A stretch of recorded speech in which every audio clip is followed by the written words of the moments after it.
ઓમ શ્રી ગણેશાય નમઃ. જય શ્રી કૃષ્ણ મિત્રો. આજે આપણે તુલસીજીની વાર્તા સાંભળીશું. ખૂબ સુંદર કથા છે, ધ્યાનથી સાંભળજો. એકવાર નારદ મુનિ નારાયણ નારાયણનો જાપ કરતા કરતા વૈકુંઠ આવ્યા તો મા લક્ષ્મી અને ભગવાન શ્રી હરિ વિષ્ણુ હસીને કહે છે, હે દેવર્ષિ નારદ, આજે તમારે કયા કારણથી વૈકુંઠમાં આવવાનું થયું? તો નારદજી બોલ્યા. નારદજીએ મા લક્ષ્મી અને ભગવાન શ્રી હરિ વિષ્ણુને પ્રણામ કરીને કહે છે, પ્રભુ, મારા મનમાં એક શંકા છે, કૃપા કરી મારું માર્ગદર્શન કરો. તો ભગવાન શ્રી હરિ બોલ્યા, બોલો નારદજી, તમારા મનમાં કઈ શંકા છે તેનું નિવારણ કરી અને મને પ્રસન્નતા થશે. તો નારદ મુનિ બોલ્યા, હે પ્રભુ, જ્યારે કોઈ મનુષ્ય મૃત્યુ થાય છે તો મૃત્યુ બાદ તુલસી પત્ર અને તુલસી જળ તેના મુખમાં પામે છે, અને રોજ તુલસીને જળ આપવાથી શું થાય છે? એ મનુષ્યને કયા ફળની પ્રાપ્તિ થાય છે? એટલે શ્રી હરિ બોલ્યા, હે નારદજી, તમે જે પ્રશ્ન પૂછ્યો છે એ સમસ્ત માનવ જાતિના કલ્યાણ માટેનો જ છે. જે પણ મનુષ્ય તુલસી પત્રનું જળ પામે છે એ સૌભાગ્યશાળી હોય છે. એ વ્યક્તિના બધા જ પાપ માફ થઈ જાય છે અને તેને મુક્તિ મળી જાય છે. આગળ ભગવાન શ્રી હરિ કહે છે, હે મુનિવર, તુલસી પત્રની સંબંધિત તમને હું એક પવિત્ર કથા સંભળાવું છું. તમે આ કથાને ધ્યાનથી સાંભળજો. એટલે નારદજી બોલ્યા, હે પ્રભુ, કથાને ધ્યાનથી પૂરા મનથી સાંભળજો. એટલે નારદજી કહે છે કે હા, હું મનથી સાંભળીશ અને લોક કલ્યાણ માટે પણ આ કથાનો પ્રસાર પણ હું કરીશ. પ્રિય મિત્રો, કથા કહેતા ભગવાન શ્રી હરિ બોલ્યા, નારદજી, ગંગા નદીના તટના કિનારે એક ભીલ પરિવાર રહેતો હતો, જેમાં 7 ભાઈ અને એક બહેન રહેતા હતા. તેના માતા પિતા કોઈ બીમારીના કારણે ગુજરી ગયા હતા. બહેન સૌથી નાની અને એ મારી બહુ મોટી ભક્ત હતી. રોજ સવારે તુલસીને જળ અર્પણ કરતી, સવાર સાંજ મારી પૂજા પાઠ કરતી. એ 7 ભાઈ રોજ જંગલમાં જઈને શિકાર કરતા હતા અને જે પણ મળે તેને ઘરે લાવીને પકાવીને ખાતા. આ રોજનું એમનું નિત્ય કાર્ય હતું. બહેન ઘરના કામ કરી, ભાઈઓની સેવાઓ કરતી, ખાવા પીવાનું બનાવતી, ઘર સંભાળતી, તેના માટે ખાવાનું બનાવતી. એક દિવસ તેનો હાથ એક છરીથી માછલી કાપતી વખતે કપાઈ ગયો. તેના હાથમાંથી લોહી વહેવા લાગ્યું. તેણે લોહીને દિવાલમાં લૂછવાનું વિચાર્યું, પણ એવું વિચાર્યું કે જો મારા ભાઈઓ આ લોહી જોઈ જશે તો દુઃખી થશે. જો કપડાથી લૂછીશ તો એ પણ નજરમાં આવી જશે. માટે એણે એ લોહીને માછલીના શાક જે બનાવતી હતી એમાં જ નાખી દીધું. જ્યારે ભાઈઓ રાત્રે જમવા આવ્યા તો એ શાક ખાધું તો આંગળીઓ ચાટતા રહી ગયા. તેમને એ ખાવાનું બહુ પસંદ આવ્યું. તો એમાં સૌથી મોટો ભાઈ એ બહેનને પૂછે છે કે આજે ખાવામાં શું નાખ્યું છે જેથી ખાવાનું આટલું બધું સ્વાદિષ્ટ બન્યું છે? પણ બહેન કંઈ બોલી નહીં. ભાઈઓએ વારંવાર પૂછ્યું પણ એને બતાવ્યું નહીં. પછી બીજા દિવસે જમવાનો સ્વાદ એવો ન હતો જેવો આગલી રાત્રે એમણે ખાધું હતું. પછી ભાઈઓએ કસમ આપીને બહેનને પૂછ્યું, ત્યારે બહેને તેના હાથના નીકળેલા લોહીની વિશે એને બધું કહી દીધું.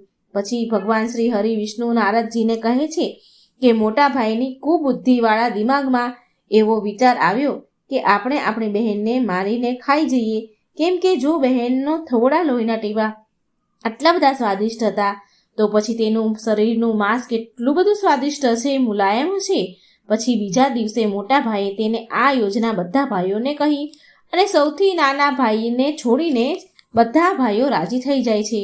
પછી મોટો ભાઈ તેની બહેનની હત્યા કરવાની યોજના તૈયાર કરે છે. શ્રી હરિ કહે છે, બધા જ ભાઈ તેની બહેનને બીજા ગામ લગ્ન કરવા માટે મનાવી લે છે અને બીજા ગામ લઈ જાય છે. બીજા દિવસે તેની બહેનને બીજા ગામ લઈ જઈને પછી રસ્તામાં એક નાની ગુફા આવી તો એમાં તેને બાંધી દીધી અને એના પર બાણોનો વાર કરવાનું શરૂ કરે છે. ત્યારે એ બહેન બહુ ડરી ગઈ, ગભરાઈ ગઈ, રડવા લાગી અને ભગવાનની એ ભક્ત હતી તો મનમાં ભગવાનને પ્રાર્થના કરવા લાગી અને કહે છે કે હે પ્રભુ, આ કસાઈ ભાઈઓ મને મારી નાખશે, તમે મારી રક્ષા કરો. ત્યારે એક ચમત્કાર થયો. સૌથી મોટો ભાઈ બાણ ચલાવે છે પણ એનું નિશાન ચૂકી જાય છે. તેનું નિશાન વારંવાર ચૂકી ગયું. પછી બીજા ભાઈઓ પણ એક પછી એક કરીને બાણ ચલાવે છે પણ બધા જ ભાઈના નિશાન ચૂકી જાય છે. અંતમાં તે સીધા સૌથી નાના ભાઈને બાણ ચલાવવાનું કહે છે, પણ તે નાનો ભાઈ માનતો ન હતો. એ નાની બહેનને બહુ પ્રેમ કરતો હતો. પછી બધા ભાઈઓએ નાના ભાઈને મારી નાખવાની ધમકી આપી અને પછી બહેનને મારવાનું કહ્યું, તીર ચલાવવાનું કહ્યું. તો બહેને નાના ભાઈના પ્રાણ બચાવવા માટે ભગવાનને વિનંતી કરતા કહે છે, હે પ્રભુ, મારા નાના ભાઈના પ્રાણની રક્ષા કરો અને મારા પ્રાણ લઈ લો. આમ કહેતા સૌથી નાના ભાઈનું બાણ નિશાના વગર જ એની બહેનને ભેદી નાખે છે. ત્યારે બધા જ ભાઈઓ તેની સગી બહેનને કાપીને એનું માંસ પકાવે છે અને એકબીજાને પીરસીને ખાય છે. અને અંતમાં સૌથી નાનો ભાઈ હોય એના બહેનનું માથું હોય છે એ એને આપે છે. અને તે નાનો ભાઈ અત્યંત દુઃખી થઈને મનમાં ને મનમાં બહુ રડે છે. તેણે તેના કપડામાં એક માછલીનો ટુકડો છુપાવીને રાખ્યો હતો. તો તેણે એ માછલીને છુપાઈને કોઈને ખબર ન પડે એમ ખાધું, જાણે એ બીજાને એમ થાય કે એની બહેનનું જ માંસ ખાય છે. એ તે છુપાઈને એને માછલી ખાધી અને ખાતા સમયે તેની થાળી નીચે એક નાનો ખાડો ખોદ્યો અને એ ખાડામાં એના બહેનના જે માંસના ટુકડા હતા, હાથપગ હતા, એ ખાડામાં દાટી દીધા અને પછી ત્યાંથી બધા જ ભાઈઓ ચાલ્યા ગયા. ભગવાન શ્રી હરિ કહે છે કે બીજા દિવસે નાનો ભાઈ એ જ જગ્યા પર આવ્યો જ્યાં એની બહેનનું એણે માંસ દાટ્યું હતું. ત્યાં તેણે આવીને એક વાંસનો ટુકડો એટલે કે વાંસનું એક ઝાડ રોપ્યું બહેનની યાદમાં અને પછી એમાં રોજ પાણી ચડાવતો અને આમ થોડું ઘાસનું ઝાડ મોટું થયું. તો એક દિવસ એક સાધુ મળમૂત્રનો ત્યાગ કરવા માટે એ વાંસ પાસે આવ્યા. તો ત્યાંથી અવાજ આવ્યો, એ વાંસમાંથી અવાજ આવ્યો કે હે સાધુ મહારાજ, તમે આ જગ્યાએ મળનો ત્યાગ ન કરો. સાધુ આશ્ચર્ય પામ્યા અને એ ઝાડમાંથી વાંસનો એક ટુકડો કાપી લીધો અને તેને સાથે લઈ લીધો અને એમાંથી વાંસળી બનાવી. જ્યારે એ સાધુ વાંસળી વગાડતો ત્યારે એક સુંદર સ્ત્રીના ગાવાનો અવાજ એમાંથી આવતો હતો. મિત્રો, એ તપસ્વીએ વાંસળીને વગાડતા વગાડતા તેનું જીવન વ્યાપન કરવા લાગ્યો. એ વાંસળી વગાડતા વગાડતા ઘરે ઘરે જઈને ભિક્ષા માંગતા હતા. થોડો સમય વીત્યા પછી એક ગામમાં એ સાધુ મહારાજ ભિક્ષા માંગવા આવ્યા જ્યાં એના 7 ભાઈઓ રહેતા હતા. તો એ મોટા ભાઈના ઘરે આવ્યા ભિક્ષા માંગવા અને વાંસળી વગાડતા હતા. તો એ વાંસળીની અંદરથી અવાજ આવ્યો કે આ જ દુષ્ટ ભાઈએ મારી હત્યા કરી છે. આવું સાંભળીને ઘરમાંથી મોટો ભાઈ દોડતો બહાર આવ્યો અને સાધુને ત્યાંથી ભગાડી દીધો. ભગવાન શ્રી હરિ કહે છે, હે નારદજી, આવી રીતે એ સાધુએ 6 ભાઈની ઘરે ભિક્ષા માંગવા એ ગયા અને બધાના જ ઘરે વાંસળીમાંથી એવો જ અવાજ આવ્યો કે આ ભાઈઓએ મારી હત્યા કરી છે. વાંસળી આવું જ બોલતી હતી અને 6 ભાઈઓએ સાધુ મહારાજને ભગાડી દીધા. પછી સાધુને એ વાતની સમજ થોડી આવી કે જે સ્ત્રીની આત્મા આ વાંસળીમાં રહે છે એનો આ લોકો સાથે જરૂર કોઈને કોઈ સંબંધ હશે. પણ સાધુ બિચારા શું કરી શકે? એ કંઈ કરી શકે એમ હતા નહીં. પછી અંતમાં સાધુ 7મા ભાઈના ઘરે સૌથી નાનો જે ભાઈ હતો તેના દરવાજા પાસે આવીને વાંસળી વગાડે છે. ત્યારે એ વાંસળી બોલી કે આ મારા પ્રિય ભાઈનું ઘર છે. મિત્રો, જ્યારે ઘરમાં બેઠેલો દુઃખી ભાઈ તેના બહેનનો પોકાર સાંભળ્યો તો ભાગતો દોડીને બહાર આવ્યો અને બહાર આવીને જુએ છે કે એક સાધુ વાંસળી લઈને એના દ્વાર પર ઊભા છે. તો સાધુએ એ ભાઈને કહ્યું કે એ અવાજ આ વાંસળીમાંથી આવ્યો છે. મિત્રો, શ્રી હરિ કહે છે, હે નારદ, એ ભાઈએ સાધુને વિનંતી કરી નાના ભાઈએ કે એ વાંસળી મને આપી દો. એ વાંસળી એણે માંગી એટલે સાધુએ નાના ભાઈને એ વાંસળી આપી દીધી અને ત્યાંથી ચાલ્યા ગયા. પછી એ ભાઈ પણ તેની બહેનનો અવાજ સાંભળતા એ વાંસળી વગાડે છે, બહેનની અવાજવાળી વાંસળી વગાડે છે. તો તે બહેન એને કહે છે, વાંસળીમાંથી અવાજ આવે છે, હે ભાઈ, મને ખબર છે કે તું મને બહુ પ્રેમ કરે છે, પરંતુ મારી મુક્તિ માટે તું રોજ ઘરની આંગણામાં જે તુલસી છે એમાં જળ અર્પણ કર તથા ભગવાન શ્રી હરિની પૂજા પાઠ કર અને નિત્ય સેવા કર. હવે તે ભાઈએ તેની બહેનની આત્માની આ વાત માની, અવાજ સાંભળી અને નિત્ય રોજ તુલસીને જળ ચડાવતો અને સવાર સાંજ પૂજા પાઠ કરતો હતો. શ્રી હરિ કહે છે, હે નારદજી, હું એ ભાઈના પૂજા પાઠ અને મરેલી બહેનની આત્માના પ્રેમમાં ભાવુક થઈ ગયો. પછી એક દિવસ એ ભાઈ તુલસીને જળ ચડાવતો હતો તો મનમાં મારું નામ જાપ કરી રહ્યો હતો.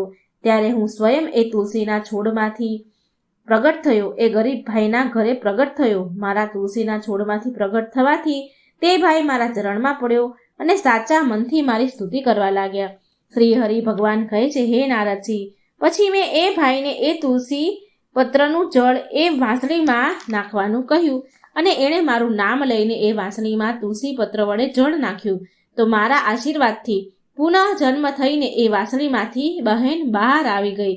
તેને ફરી નવું શરીર મળ્યું. ત્યારે મેં એ ભાઈ બહેનને તુલસી સંબંધિત મહત્વપૂર્ણ જ્ઞાન આપ્યું. એ જ્ઞાન નારદ મુનિ તમે પણ સાંભળો. તુલસીને મારી પત્નીનું સ્વરૂપ માનવામાં આવે છે. તુલસીમાં જળ ચડાવવાથી જીવનની તકલીફો દૂર થાય છે અને સુખ શાંતિ આવે છે, ધનનો લાભ થાય છે. તુલસીમાં જળ ચડાવતા સમયે ચંદનનું તિલક લગાવવું શુભ મનાય છે. તુલસીને જળ ચડાવવાનો સાચો સમય સૂર્યોદયનો હોય છે અને સૂર્યોદય પછી 2 થી 3 કલાક સુધીનો રહે છે. તુલસીમાં હંમેશા સંતુલિત માત્રામાં જળ ચડાવવું જોઈએ. તુલસીના છોડમાં રવિવારે જળ ન ચડાવવું જોઈએ. મંગળવારે તુલસીને જળ ચડાવવાથી ભગવાન વિષ્ણુ અને મા લક્ષ્મી બંને બહુ પ્રસન્ન થાય છે. તુલસીને અન્ય વનસ્પતિમાં શુભ અને મંગલકારી મનાય છે. રોજ સવારે સ્નાન કર્યા પછી તુલસીમાં જળ ચડાવવાથી દુર્ભાગ્ય દૂર થાય છે.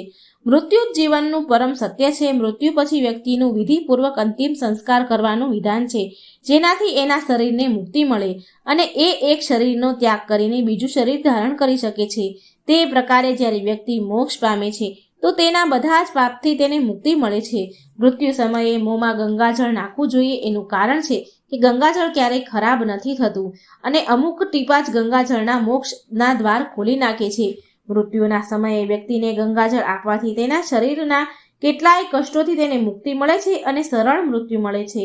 જો મૃત્યુ સમયે વ્યક્તિના મુખમાં તુલસીના પત્તા મૂકવામાં આવે તો મરવાવાળા વ્યક્તિની આત્માનો ભગવાન વિષ્ણુના આશીષ મળે છે અને સંસારની મોહ માયાથી તેને મુક્તિ મળે છે. આટલું જ નહીં, પણ શરીરના બધા જ કષ્ટ પીડા દૂર થાય છે અને આત્મા બધા જ બંધનોમાંથી મુક્ત થાય છે. તુલસીના નામથી જે યમલોકમાં કષ્ટ આપનારા રાક્ષસ છે તે શાંત થઈ જાય છે અને યમ માર્ગ સરળ બની જાય છે અને મોક્ષ મળે છે. મોક્ષ માટે ગંગાજળ અને તુલસી પત્રનો ઉપયોગ મૃત્યુ સમયે કરવામાં આવે છે. તો મિત્રો, આ હતી તુલસી પત્રની સરસ મજાની કથા જે શ્રી હરિએ કહી છે. જો મિત્રો આ વાર્તા તમને સારી લાગે તો મારી ચેનલને લાઈક કરજો, સબસ્ક્રાઈબ કરજો અને કમેન્ટ બોક્સમાં ભગવાનનું નામ જરૂર લખજો. તુલસીજીનું નામ, શ્રી હરિ વિષ્ણુનું નામ જરૂર લખજો. જય શ્રી કૃષ્ણ. રાધે રાધે. Thank you.